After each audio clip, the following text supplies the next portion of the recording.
Bismillahirrahmanirrahim. Assalamualaikum warahmatullahi wabarakatuh. Dalam Al-Quran surah Nuh ayat 10-12, Allah berfirman, "Maka aku berkata kepada mereka, mohonlah ampunan kepada Tuhanmu. Sungguh Dia Maha Pengampun, niscaya Dia akan menurunkan hujan yang lebat dari langit kepadamu. Dan Dia memperbanyak harta dan anak-anakmu, dan mengadakan kebun-kebun untukmu, dan mengadakan sungai-sungai untukmu." Sahabat mercusuar hati yang berbahagia, aku melihat hidup seorang yang begitu nikmat.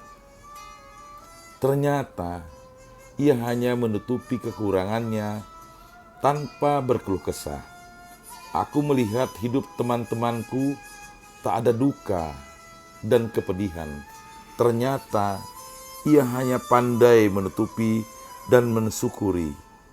Aku melihat hidup saudaraku tenang tanpa ujian. Ternyata ia begitu menikmati badai hujan dalam kehidupannya.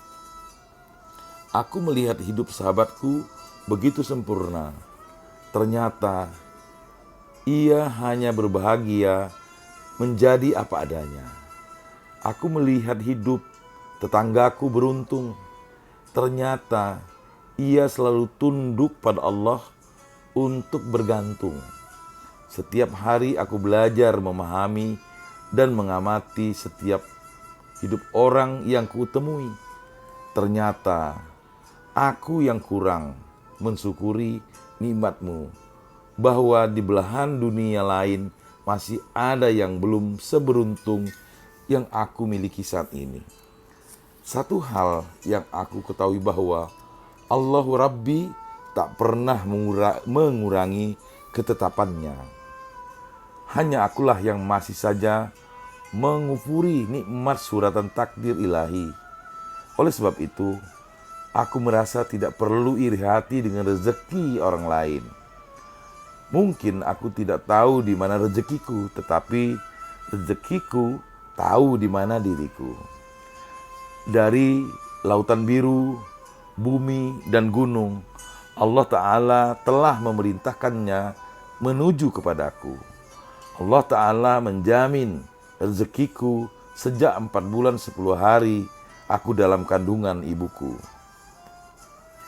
Amatlah keliru bila bertawakal rezeki dimaknai dari hasil bekerja, karena bekerja adalah ibadah, sedangkan rezeki itu urusan Allah. Melalaikan kebenaran demi mengkhawatirkan apa yang dijaminnya adalah kekeliruan berganda.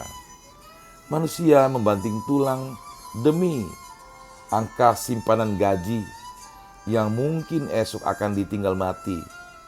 Mereka lupa bahwa hakikat rezeki bukan apa yang tertulis dalam angka, tetapi apa yang telah dinikmatinya. Rezeki tak selalu terletak pada pekerjaan kita. Allah menaruh sekehendaknya, seperti kisah Siti Hajar diulang bolak-balik 7 kali Safa dan Marwah, tetapi Zam-Zam justru muncul dari kaki sang bayi yang bernama Ismail alaihissalam. Ikhtiar itu perbuatan, rezeki itu kejutan. Hal yang tidak boleh dilupakan, hakikatnya setiap rezeki akan ditanya kelak, dari mana dan digunakan untuk apa. Karena rezeki hanyalah hak pakai, bukan hak milik. Halalnya saja dihisab dan haramnya diazab. Oleh sebab itu, aku tidak boleh merasa iri pada rezeki orang lain. Jika aku iri pada rezeki orang, sudah seharusnya juga iri pada takdir kematiannya. Sahabat mercusuar hati, kita dapat menarik beberapa hikmah bahwa manusia pada zaman ini sepertinya sudah menjadi hal yang lumrah jika menghabiskan waktunya untuk urusan dunia, mulai dari urusan bekerja, bisnis, usaha, kegiatan rumah tangga, mencari hiburan, mengambil porsi yang sangat besar ketimbang urusan ibadah. Lalu yang kedua, kita sudah merasa cukup tatkala kewajiban sholat 5 waktu sudah dikerjakan. Meskipun kualitas sholatnya entah bagaimana, ibadah yang lain pun tidak jauh berbeda.